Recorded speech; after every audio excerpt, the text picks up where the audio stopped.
नमः शिवाय भक्तों, प्रदोष व्रत जो कि भगवान भोलेनाथ को समर्पित है। प्रदोष व्रत हर महीने 2 बार आता है, जिसमें से एक शुक्ल पक्ष की त्रयोदशी और दूसरा कृष्ण पक्ष की त्रयोदशी को यह व्रत किया जाता है।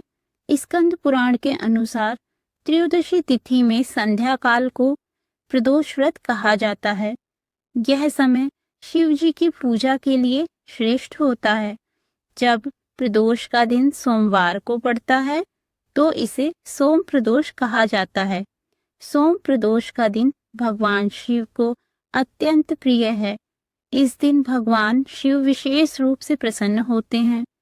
जो भी भक्त प्रदोष व्रत करते हैं, भगवान शिव व माता पार्वती की विशेष कृपा से दाम्पत्य जीवन में प्रेम, परिवार में सुख, संपत्ति, संतान सुख व आरोग्य की प्राप्ति होती है। प्रदोष व्रत करने वाले भक्तों को यह कथा अवश्य सुननी चाहिए। पौराणिक कथाओं के अनुसार एक समय की बात है, एक नगर में एक गरीब ब्राह्मणी रहती थी। उसके पति का स्वर्गवास हो गया था। अब उसका सहारा कोई ना था। अपना और अपने पुत्र के भरण पोषण के लिए वह रोज सवेरे पुत्र के साथ भीख मांगने निकल पड़ती थी और जो भी भिक्षा से मिलता उसी से वह अपना और अपने पुत्र का पेट पालती थी। एक दिन ब्राह्मणी घर लौट रही थी, तब उसे एक लड़का घायल अवस्था में कराहते हुए मिलता है। ब्राह्मणी को उस पर दया आ गई और वह उसे अपने घर ले आई। वह लड़का विंदर्भ देश का राजकुमार था। शत्रु सैनिकों ने उसके राज्य पर आक्रमण कर उसके पिता को बंदी बना लिया था और उसके राज्य पर अपना नियंत्रण कर लिया था। इसलिए राजकुमार इधर उधर भटक रहा था। अब राजकुमार ब्राह्मणी और उसके पुत्र के साथ उनके ही घर में रहने लगा था।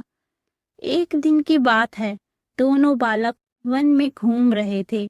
तभी अंशुमति नामक गंधर्व कन्या ने राजकुमार को देखा। वह उस पर मोहित हो गई।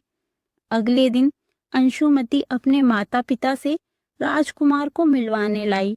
उन्हें भी राजकुमार भा गया और कुछ दिनों बाद अंशुमति के माता पिता को भगवान शिव ने स्वप्न में आदेश दिया कि राजकुमार और अंशुमति का विवाह कर दिया जाए।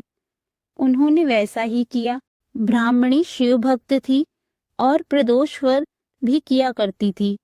यह उसके व्रत का ही प्रभाव था कि गंधर्व राज की सेना की सहायता से राजकुमार ने विंदर्भ देश से शत्रुओं को हराकर विजय प्राप्त की और अपने पिता का राज पुनः प्राप्त कर लिया और खुशी से जीवन बिताने लगा।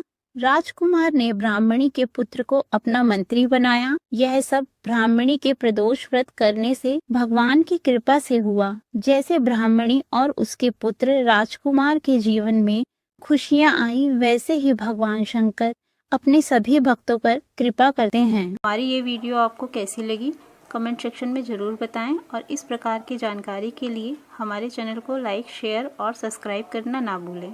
धन्यवाद।